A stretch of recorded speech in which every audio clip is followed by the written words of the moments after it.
रत्नभंडार उभय भितर एवं बाहर रत्नभंडार कार्य आज समाप्त होती एसआई द्वारा। आम जब हिसाब करवा ताले आम देखुचु पाखापाखि 95 दिन तार संरक्षण और मरामती कार्य चली 333 घंटार काम होती जदि एक्जाक्ट आप टाइमिंग ने 332 घंटा 47 मिनिट्र काम आमर मरामती और संरक्षण कार्य होती भाव में आम कह भीतर रत्नभंडार छाउनी माने आमर जहाँ भी पत्थर बदल कार्यक्रम कहवा कथा ताकू होती स्कानिंग कलापर जो जो पत्थर गुड़िक खराब होता ताकू बदल कर बाहर रत्नभंडार भी पत्थर बदल कर चट्टाण गुड़िक नुआ ग्रानाइट चट्टाण कर उभय भीतर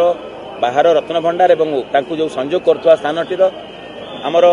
रत्नभंडार बाहर पार्श्वर डी प्लास्टरिंग कलापर तार जहाँ केमिकल ट्रिटमेंट करा कथा ताकू जॉइंट सीलिंग करा पीएमसी ग्राउटिंग जोटा टेक्निकल लैंग्वेज आम जो कह पीएमसी ग्राउटिंग करा एवं सर्वोपरि आमर छात पोर्सन जोटा अच्छी भितर 9टी स्टेनलेस स्टील बॉक्स बीम लगा एवं बाहर 3+3 युक्त 6टी स्टेनलेस स्टील बॉक्स बीम लगा जदि आपंक आम भिडी भल लगा तेब आम चैनल को लाइक शेयर और सब्सक्राइब करने को जमा भी भूलु नहीं।